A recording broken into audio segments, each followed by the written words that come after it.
Kayaknya hari ini kita harus ngebahas tentang dengki. Itu bahasan penting yang kita belum pernah bahas sejak episode pertama. Yang bagi gue itu PR yang besar banget yang harus kita sembuhin sampai selamanya seumur hidup kita. Dan apakah bisa sembuh? Padahal di waktu yang sama, setiap orang dijanjikan akan terus ada penyakit itu. Kita bakal bahas di episode kali ini, Ramadan Rehab. Semoga keluar Ramadan kita bisa sembuh. Kita keluar basketan sekarang, cuci mobil. Zaman sekarang ya, ini zaman dulu udah sebelum ada AI dari robot. Coba sih ada yang ngelap-ngelap. Mungkin besok ngelap-ngelap sama yang nyampurinnya AI. A few inches later. Di Ramadan Rehab kali ini gue bakal ngebahas seputar dengki. Yang ternyata bahkan Rasulullah SAW itu udah ngebahas kalau setiap orang itu pasti punya dengki. Cuma yang terbaik adalah mereka yang bisa menyembunyikannya. Jadi lu dihitung dosa, khusus dosa dengki ini ketika lu udah ngucapin kedengkian lu. Kayak misalnya lu ngomong sama orang, Halah itu juga besok bakal susah deh hidupnya. Sekarang doang beli mobil, padahal ngutang. misal ngomong kayak gitu, itu lu udah tercatat sebagai dengki. Tapi ketika lu menahan diri lu untuk nggak ngomongin itu ketika orang dapat nikmat, itu lu nggak ditulis sama sekali sebagai dosa. Itulah maha pengasihnya Allah kepada hambanya ya, rahmatnya dan maha ampunannya lah yang bikin kita sebegitu disayangnya sampai bahkan ketika kita niat baik untuk mengerjakan sholat, misalnya sholat sunnah, tapi tiba-tiba kita dipanggil ibu kita untuk pulang segera dari masjid, akhirnya kita ngerjain sholat sunnah sampai kita lupa karena kita kebiasaan sholat sunnah, kita ditulis sebagai pahala sholat sunnah. Dan ketika kita udah ada niat untuk sholat sunnah tapi kita terhalang untuk sholat sunnah karena ternyata misalnya bantu ibu kitanya itu lumayan lama, maka kita dapat pahala sholat sunnah sempurna dan pahalanya ekstra kalau kita akhirnya udahlah kita niat baik dan setelah itu kita amalkan niat baiknya, dan pahalanya jadi lebih dari double ketika kita udah niat baik untuk melakukan suatu kebaikan sampai akhirnya terjadi, bukan cuma satu pahala aja. Seputar iri dan dengki atau hasad dalam bahasa Arabnya itu dijelaskan oleh banyak ulama dengan banyak pengertian. Di antaranya yang paling gampang gue tangkep yaitu pengertian dari Syekh Mustafa Al-Adawi, ulama Mesir. Beliau mengatakan hasad itu adalah menginginkan hilangnya nikmat dari seseorang yang lagi Allah kasih nikmat. Dan level dengki itu hasad ada 4. Yang pertama levelnya ini yang paling berat dan yang paling tercatat dosa, yaitu orang ketika dapat nikmat, beli mobil baru, lahiran anak. Lu pengen anaknya mati, lu pengen mobilnya kecemplung got, lu pengen tahu kalau dia lagi kelilit utang. Lu berharap itu, lu doa untuk itu level paling dosa. Yang kedua, lu gemes banget nih sama orang yang dapat nikmat nih. Lu tahu uangnya pasti haram, pasti ini, pasti itu. Tapi lu nggak ngucap sama sekali, lu tahan. Lu elus dada terus. Dan itu belum tercatat dosa. Jadi ada 4 jenis hasad yang tercatat cuma 1 nih, level yang paling tinggi. Yang ketiga, lu lihat orang yang dapat nikmat, lalu lu berharap untuk jadi dia, sampai lu pengen berusaha untuk manjat tangga yang sama untuk mencapai puncak yang dia capai gitu loh. Dan bahkan lu doain dia, lu doain diri sendiri, ini bisa jadi pahala. Tapi ini kebagi jadi 2, makanya jadi 4 totalnya kan. Yang ketiga yaitu lu pengen jadi dia, lu doain dia, tapi ini perkara akhirat. Ini namanya gibtoh, yaitu lu iri dan lu pengen berusaha untuk mengarah ke sana. Kalau perkara akhirat ada pahala, tapi yang terakhir, yang keempat, perkara dunia itu nggak ada pahalanya sama sekali. Jadi kayak ya udah gitu loh. Paling lu dapat pahala Allahu a'lam ketika lu doain dia supaya berkah apa yang dia dapat dari nikmat. Itu baru bisa jadi pahala kalau misalnya udah berurusan dengan perkara dunia. Makanya ada hadis Nabi SAW, tidak ada dengki kecuali pada 2 hal. Ini dengki yang di ACC oleh Allah dan Rasulnya sebagai dengki yang baik. Yang pertama, pada seseorang yang dianugerahi harta, lalu orang itu siang malam berinfak. Dan orang yang kedua yang pantas kita dengkiin, dengki dalam bahasa baik ya, yaitu orang yang Allah anugerahi Al-Quran, dan orang tersebut berdiri membacanya siang dan malam, di sholat wajibnya, sholat sunnahnya, tahajudnya. Nah masalahnya teman-teman, dengki itu kan Nabi SAW itu udah bilang gak ada orang sama sekali yang bisa aman dari dengki gitu loh. Setiap kita pasti ada dengki di hati kita. Dan kata para ustadz juga pada bilang dengki itu biasanya selevel gitu loh, karyawan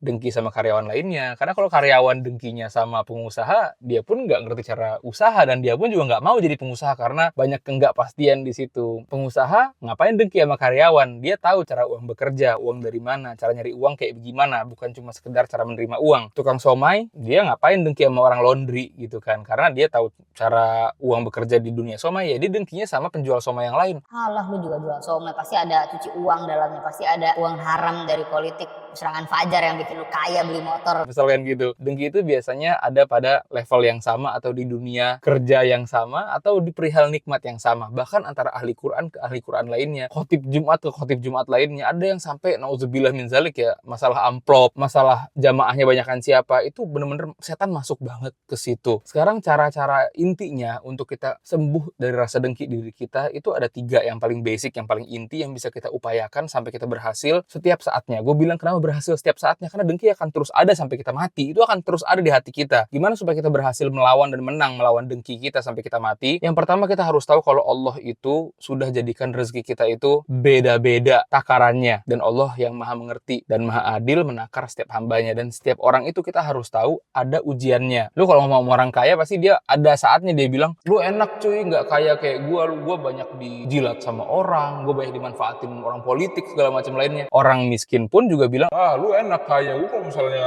ada duit, masalah gue udah hilang sebagian gitu kan. cuma di Indonesia yang paling banyak dibelain itu orang-orang yang miskinnya. Kenapa? Karena emang angka kemiskinan lebih tinggi daripada yang kaya. Lu kalau di negeri-negeri yang kaya, yang semua orang terjamin hidupnya kayak Brunei segala macam, dan lu orang yang ngeluh sebagai orang yang miskin, justru malah lu diprotes sama kebanyakan orang kaya yang mayoritas di negaranya. Karena banyakan orang kayanya, mereka bakal bilang, ya lu kayak gitu karena lu males, karena lu nggak belajar. Karena yang lebih banyak di negerinya itu orang-orang kayanya. Jadi sama aja, setiap orang itu sama-sama ada ujiannya. Orang kaya ada yang jadi gila karena dijilat, orang miskin ada yang jadi gila juga karena nggak punya uang. Jadi semuanya itu hanya ujian. Dan kita harus sadar kalau di dunia ini, mau kaya mau miskin, yang masuk surga itu adalah orang yang berhasil melewati apa yang Allah titip dari ujian. Lalu setelah kalian udah berusaha untuk memahamin konsep rezeki dan apa hikmah di balik rezeki yang Allah berikan berbeda-beda, karena bahkan orang-orang pakar ekonomi pun tahu gitu loh, kalau di dunia ini nggak ada miskin dan kaya, dunia ini akan diisi sama orang-orang yang egois, semua pengen jadi owner, semua pengen ngatur. Makanya bisnis jadi sukses karena teamwork. Dan mentor gue pun ngebangun bisnis itu sampai bahkan dibagi-bagi, mohon maaf, sesuai dengan kebiasaan setiap ras yang berbeda. Misalnya kalau yang menentukan arah jalannya bisnis itu harus orang-orang yang dari ras-ras yang kuat dan pengusaha banget kayak orang Sumatera. Terus orang-orang yang pekerja harus orang-orang yang dari daerah-daerah yang pekerja keras ketika jadi karyawan gitu kan. Dan masing-masing mereka bisa berjalan bareng-bareng dan dibayar dengan upah yang sangat pantas, sampai akhirnya masing-masing mereka sama-sama mau dan niat untuk ngebangun bisnisnya sampai meroket lah. Lalu cara yang terakhir, lu harus sadar kalau emang dengki itu ya yang maha mengatur hati kita tuh Allah. Jadi kita berdoa sama Allah, ya Allah kuatkanlah hati ini untuk bisa selalu bersyukur dan selalu sadar akan hikmahmu kenapa aku seperti ini. Gua baca fakta psikologi ya, ada yang ngasih jurnal kalau ternyata banyak orang bilang, kenapa kok negeri Islam banyak yang miskin gitu kan, justru orang-orang yang kaya malah yang sekuler. Ternyata kebalik gitu loh. Dulu kan bahkan Islam awal-awal tersebar luas di mana-mana, di Spanyol dan lain-lainnya semua dikuasai Islam. Itu kan malah masa-masa jaya-jayanya ekonomi negeri-negeri muslim, sampai akhirnya kita dibajak lah bahasanya sama musuh-musuh Islam, dan segala macam ilmu-ilmu dari perpustakaan Baghdad, Alexandria ditenggelamkan, dicuri, sampai akhirnya negeri-negeri musuh lah yang bangkit dari segala lembaran-lembaran curian itu, dari yang tadinya ditulis oleh kaum-kaum muslimin yang jaya pada masanya. Jadi gue baca di jurnal psikologis itu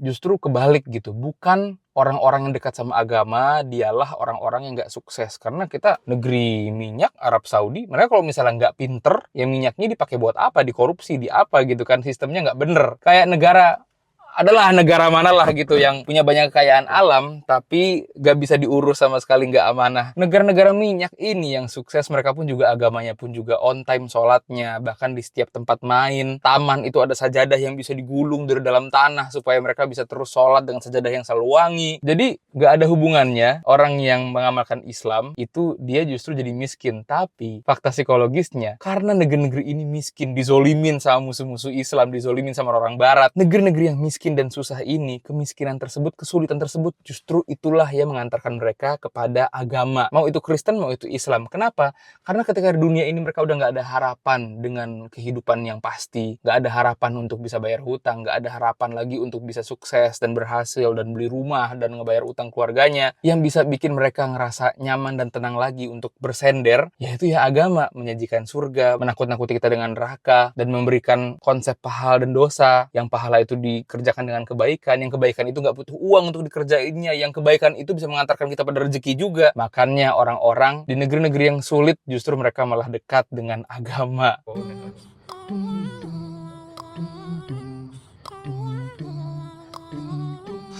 Aduh, gue lanjut video ini. Tadi gue habis dari masjid, gue ada kepanasan kamera gue pas ngerekam buat kalian ngomongin dengki, saking panjangnya bahasan dengki ini. Jadi guys, masalah dengki ini kan panjang banget. Dan tadi kan kita udah ngebahas soal gimana cara keluar dari dengki, yang diantaranya yang terakhir kita bilang berdoa sama Allah Subhanahu Wa Taala supaya hati kita bersih. Dan juga diantara yang secara Islam dan secara psikologis juga terbaik itu yaitu kita doain keberkahan, dan itu juga sunnah dari Nabi SAW ketika kita melihat kenikmatan. Ya Allah, Allahumma barik gitu kan, ya Allah, Allahumma barik fi apa gitu loh. Ada hadis yang mengatakan kalau kita mendoakan saudara kita sesuatu kebaikan yang mereka tuh nggak tahu kita ngedoain, jadi nggak kayak Cuy, gua habis doain lu semalam gitu di tahajud gua. mereka itu ketika kita doakan, maka malaikat itu ada yang mengaminkan lalu juga mendoakan ya Allah untuk yang mendoakan juga gitu loh. Jadi kalau kita bilang ya Allah semoga anaknya sehat, para malaikat pun juga amin ya Allah, dan mereka juga kasih anak yang sehat walaupun kalian belum punya anak gitu loh. Ya itu keajaiban banget ya, soalnya kan juga sekarang orang-orang yang non muslim pun, mereka yang para psikolog, pakar psikologi itu juga ngasih tahu kalau yang terbaik untuk mengatasi hati yang nggak pernah berhenti dengki dan berpikir, kita harus mendoakan kebaikan buat mereka, kita puji bahkan kalau bahasa modernnya gitu kan, supaya mereka senang dan energinya pun juga ketransfer ke kita. Lalu sekarang pertanyaan gue tuh gimana sih caranya kita supaya seimbang gitu, kita nggak dengki sama orang dan kita pun juga bisa menjaga hati orang lain supaya nggak dengki sama kita. Jadi Islam itu agama yang benar-benar adil dan agama yang terbukti bahwa agama ini datang dari Allah. Kenapa? Karena sampai kapanpun, sampai hari kiamat pun, aturan-aturan yang Allah buat dari perintah dan larangan akan selalu relevan dengan segala macam masalah yang makin modern dan makin aneh. Contoh kayak permasalahan gender misalnya, kayak oh masa cuman perempuan aja yang disuruh pakai baju yang tertutup gitu kan, laki-laki mereka bisa seenaknya nilai wanita ABC. No, Islam juga memberikan dosa yang keras, ancaman yang keras, dan azab yang keras juga buat laki-laki yang matanya jelalatan. Janganlah duduk di jalan, kata Nabi SAW. Kenapa? Karena itu hak orang pejalan kaki yang, dan ternyata zaman sekarang orang sadar ada catcalling, ada perempuan yang pada nggak nyaman ketika ke Indomaret atau ke Alfamart, ada cowok-cowok yang nongkrong di situ, akhirnya balik lagi ke warung, ada cowok-cowok yang di trotoar duduk. Ini udah dibahas jauh-jauh dari zaman Nabi SAW. Jadi bener-bener Islam itu diadakan supaya wanita itu nyaman, laki-laki pun juga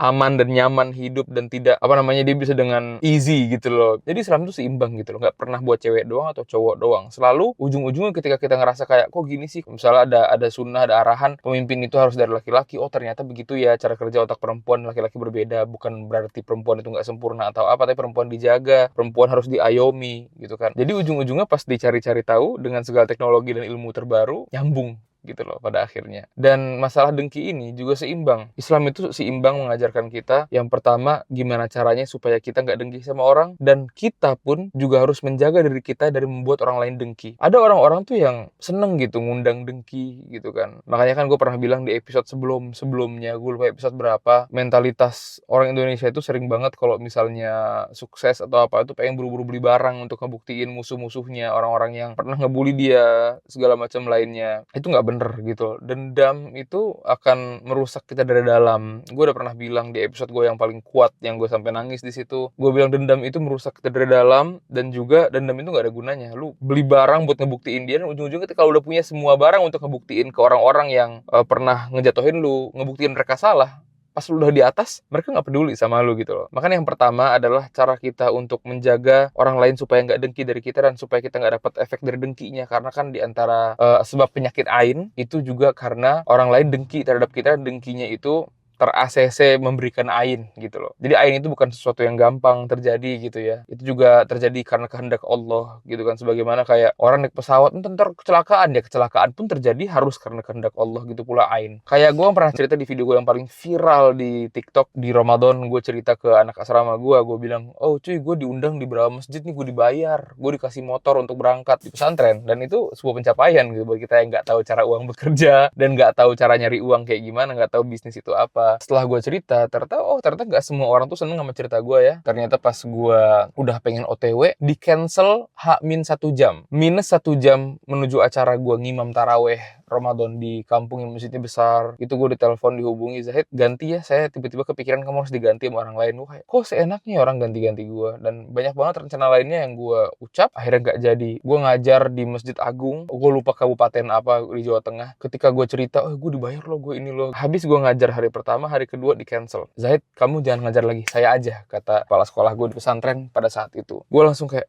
kenapa ya kayak gini, sampai abang kelas gue ngasih tahu suatu hadisnya tuh gue lupa bunyinya, pokoknya ista'inu ala hawaijikum bil kitman fa inna kulla dzi ni'matin mahsud. Kalau nggak salah gitu bunyi hadisnya, correct me if I'm wrong. Atau kama qala sallallahu alaihi wasallam, ista'inu, bantulah segala tujuan-tujuan kalian atau plan-plan kalian untuk berhasil dengan kitman, dengan menyembunyikannya. Fa inna kulla dzi ni'matin mahsud. Karena sesungguhnya setiap orang yang memiliki nikmat, memiliki sesuatu yang besar gitu kan, ya Allah titipkan kepada dia, mahsud. Ada orang-orang yang dengki kepadanya. Jadi setiap satu kenikmatan lu bisa ngelihat ada yang dengki karena lu bisa ngelihat. Lu bisa berjalan, ada yang dengki karena lu bisa jalan. Lu punya anak, ada yang dengki lu punya anak. Lu bahagia dengan anak lu dan istri lu, ada yang dengki yang mereka nggak bisa dapat kebahagiaan dari orang tuanya. Walaupun ini semua permasalahannya psikologis ya, gitu kan. Tapi ketika kita membuat dengki gitu kan, itu bisa jatuh kepada dosa ketika kita sengaja atau ketika kita melampaui batas-batas seperti sombong dan lain-lainnya. Karena orang yang punya sebiji sawi yang gue nggak tahu bentuknya segede apa itu, kesombongan itu akan ya nggak masuk surga gitu loh. Nah lalu itu kan yang paling penting, pertama jangan oversharing. Lalu berikutnya untuk ngejaga orang lain dari dengki sama lu, yaitu juga lu bantu mereka. Dan lu nggak harus ngelihat orang-orang itu dengki dulu sama lu baru lu bantu. Itu kan juga rasanya aneh ya. Tapi lu sering-sering bantu, sedekah ke orang miskin. Lu bantu teman-teman lu yang ketika lu ketika mereka butuh dan lu ada bisa ngebantu mereka, lu bantu mereka gitu loh. Karena dengan ngebantu itu, dan ini bukan gua ngajarin ria ya, lu dikenal sebagai orang yang suka bantu, mereka pun jadi tahu oh ternyata dia punya rezekinya bertanggung jawab gitu loh. Rezeki dia tuh nggak dimakan sendiri, orang lain tuh juga ngerasain nikmat dari rezeki dia, berkahnya tuh keciprat ke orang-orang sekitarnya. Ya walaupun kayak gitu kan kadang-kadang ada orang-orang yang penjilat juga segala macamnya, udah nggak usah pikirin gitu loh. Lu sering bantu orang dan lu selalu ada untuk orang lain, walaupun lu nggak jadi ngutamain orang di atas diri lu ya. Lu harus tahu prioritas juga. Dengan lu ngebantu orang yang butuhkan, lu juga menurunkan level dengki orang ke lu. Lalu yang terakhir juga, gue kemarin sih seminar di masjid di komplek gue ngomongin tentang produktivitas dan berkarya. Ada yang nanya gue, bang aku pengen mulai ngonten, gimana sih caranya supaya kita nggak mikirin komentar orang lain, kedengkian dari orang lain. Gue bilang dengki itu dia suatu hal yang muncul dari orang-orang yang insecure gitu kan. Biasanya emang secara psikologis orang-orang yang ngerasa dirinya itu nggak cukup, insecure, apalagi dia juga dibully segala macam lainnya, dia butuh booster untuk membuat dirinya merasa di atas orang lain. Gimana? Direndahin. Gimana caranya supaya dia ngerasa enak, puas gitu loh. Lu direndahin supaya dia naik lebih dari lu. Bagi dia, orang lain nggak ngerasa gitu, tapi yang ngebully lu segala macam ngerasain itu gitu loh. Dan gue ngasih tahu ke dia gimana caranya lu mengatasi orang-orang dengki kayak gitu. Lu harus tahu cuy, gue bilang orang-orang yang sukses dalam bidang masing-masing, ketika lu pengen meniti tangga yang sama yang dia udah jalanin, mereka itu akan bantu ngegendong lu, mereka itu akan sharing, mereka itu akan mendukung lu, at least mereka support lu, dan at least kalau mereka nggak tahu lu ngerjain apa, kalau misalnya lu deket sama orang kan, oh semangat bro, gue dulu juga kayak lu, susah gitu misalnya. Kalau misalnya mereka nggak tahu lu siapa, seenggaknya kalau mereka dengar tentang lu, mereka nggak akan ngebully lu, mereka akan ngedoain lu, atau mereka nggak nolak dan marah akan apa yang lu kerjakan. Lu bukan saingannya gitu loh. Lu orang yang termotivasi akan mereka. Dan gue bilang, lu nggak butuh sama sekali untuk sukses mendengarkan semua kata-kata orang, apalagi kebanyakan orang itu kan bicara atas kedengkian, apa aja diomongin. Jujur gue sering banget ketemu orang yang benci sama gue, bahkan depan mata langsung mereka nggak pernah ngucapin apa-apa. Harusnya kan kalau misalnya mereka berani dan mereka emang benci banget sama gue, bukan karena dengki, karena alasan yang kuat, benci karena emang berbeda, karena merusak hidupnya, karena merusak rezekinya, mereka depan gue harus berani gitu kan. Hit, lu merusak rezeki gue gak bisa kerja lagi gara-gara lu, harus kayak gitu kan. Tapi ini ngomong, wah dasar ini merusak ekonomi segala macam, ngomong-ngomong dasar jualan mulu. Pas depan gue dia beli produk gue gitu kan, nggak protes sama apa yang gue jual. Gue bilang intinya lu kalau ingin mengatasi menuju sukses, melewati orang-orang yang dengki sama lu nggak perlu mengakui apa-apa, lu nggak perlu dendam sama mereka tuh ngerusak diri lu nggak perlu ngebuktiin apa-apa. Tapi kalau lu ketahan untuk maju, ingatlah kalau orang-orang yang benar-benar berhasil, mereka adalah orang yang paling di belakang lu pas gitu loh. Mereka akan gendong lu, mereka akan sharing bahkan ilmu-ilmu mereka, dan mereka bahkan relate sama kalian gitu loh. Karena mereka pun juga ngelewatin hal yang sama. Makanya kata Imam Syafi'i, ridon nas ghayatun lan tudrak. Ridho manusia itu nggak akan bisa lu capai. Lu bisa capai ridho manusia. Gue akhirnya sadar, oh pantesan aja orang-orang tua itu kolot banget gitu ya. Beberapa ketika diberikan nasihat atau dakwah, mereka paling susah gitu karena udah terbentuk prinsipnya gitu loh. Tapi kan kadang-kadang orang-orang prinsipnya itu kan terbentuk dari pemahaman yang salah, makanya kita sebagai dai harus meluruskan, om, tante, kakek ini salah gitu loh. Tapi at the same time itu hal yang bagus ketika lu udah terbentuk pada hal yang benar. Ketika gue udah terbentuk kayak sekarang, minimal gue masih 20, OTW 26 di umur gue yang sekarang, gue berprinsip gak denger semua orang. Jadi kalau misalnya gue ngomongin duit gitu kan, sekali lagi duitnya halal, gue bakal dengerin orang-orang protes, kritik, komentar, dan gue bakal nurut, gue bakal coba research, gue bakal pelajari lebih lanjut kritikan mereka ketika mereka emang benar-benar orang yang paling uang. Kalau tiba-tiba bahkan ulama sekalipun, mereka bukan praktisi, bahkan ustadz yang pernah ngajar gue kayak enggak, nggak penting. Totalitas dari hati gue nggak penting. Syukron, alhamdulillah bersyukur mereka menasihati, tapi nggak penting. Kecuali kalau ada urusan agama, maka orang-orang yang paling baik di urusan agamanya baru gue dengar. Itu rasa gue yang paling enak sih untuk mengatasi stucknya kita sama orang-orang yang dengki, yaitu dengarkanlah yang penting dan orang-orang yang benar. Kita nggak dapet jatah buat ketemu Pak Presiden. Gue sebenarnya diundang Mayor Teddy. Kecelakaan di sini rentan banget, sumpah. Nyebrang di sini tuh mengerikan banget. Sapi panggang atau banteng panggang. Nih, silakan Mas. Indah pemandangan. Punya istri 2. Istri 2. Istri 2. Ini sih, Muat buat 3 orang berarti. buat 3 orang. Dan di sini cuma 1 dibanding 1000 pengendara motor doang yang pakai helm. Gak ada yang beli.